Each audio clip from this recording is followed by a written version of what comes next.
Endures because he mobilized his charm, wit, and intelligence to challenge us all to new goals of excellence.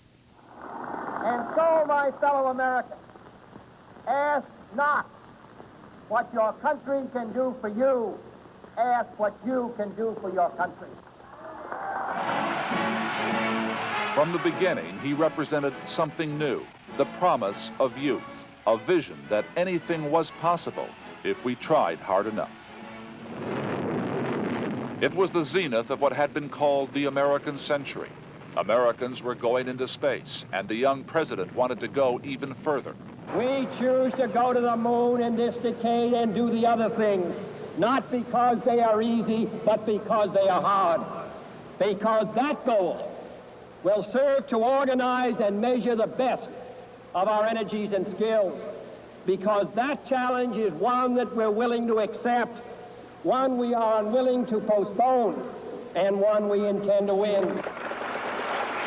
And he made another challenge to young Americans to go out into the world, to poor countries, to teach, to heal, to learn.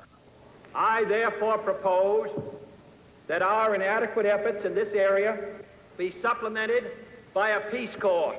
Carl Schultz was one of its first volunteers. Young people at that point, and perhaps today too, are very, very anxious to do something in terms of world affairs and foreign policy, but they don't have the opportunity to do it. And Kennedy, in effect, said, here's the opportunity now. If you want to do it, just sign up. If John Kennedy challenged the nation with goals, he seduced it with charm and wit. The great pleasure we have in welcoming Commander Shepard and Mrs. Shepard here today.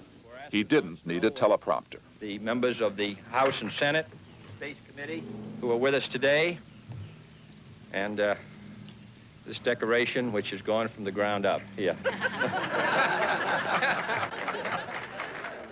There was a glamour about the Kennedy presidency. Later, that brought a reaction. Kennedy became a very debunked president. Marilyn Monroe. All kinds of defamatory, unpleasant books, docudramas, and so on appeared. The curious thing is that in terms of public opinion, polls that have been done every year since 1972 show that with the body politic, they still rank Kennedy as the best president since and even including FDR. John Kennedy was aware of the importance of image before that word was widely used. He also knew that to govern, a president had to turn popularity into power. He had to move a nation and a Congress, which had blocked much of his legislation, Medicare, federal aid to education.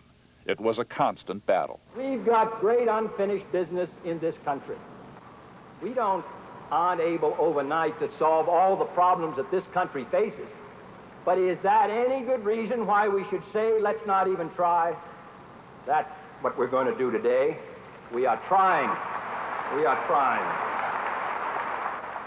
Of the unfinished business of the nation, none was more urgent than the growing civil rights movement. It led to confrontation and violence. We have a right to expect that the Negro community will be responsible, will uphold the law, but they have a right to expect that the law will be fair, that the Constitution will be colorblind, as Justice Harlan said at the turn of the century.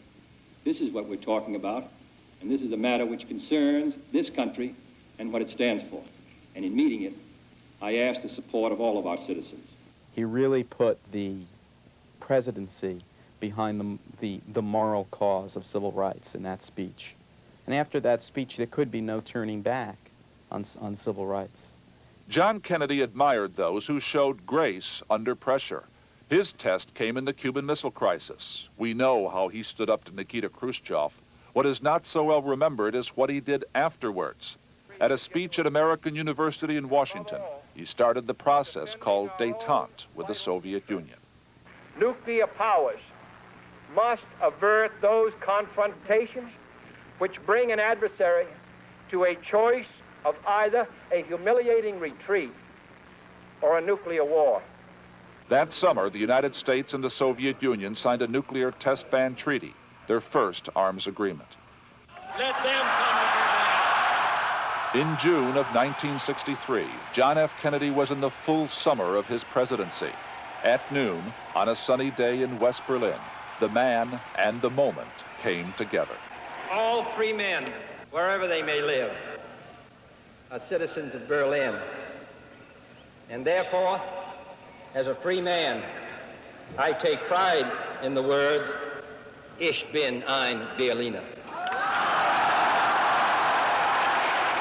John Kennedy connected with people. He courted artists and intellectuals, and he did it without putting himself above the common man. His message was that excellence is not elitism. It is simply what people, a nation, should aspire to. The Greeks defined happiness as the full use of your powers along lines of excellence. And I can imagine no place where you can use your powers more fully, along lines more excellent, than in the 1960s to be in the service of the United States. John Kennedy had a profound sense of himself and his office, of the limits of power, a sense of the fragility of success, a sense of the fleetingness of life itself.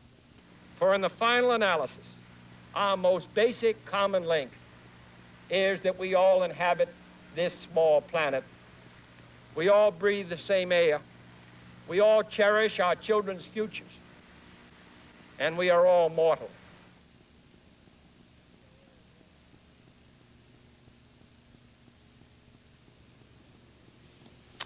Tomorrow night on NBC at 10, 9 Central Time, I'll anchor a one-hour NBC News report on that day in November. President Kennedy's closest associates and other prominent Americans remember JFK and their reaction to his death. I'm Tom Brokaw. I'll see you tomorrow.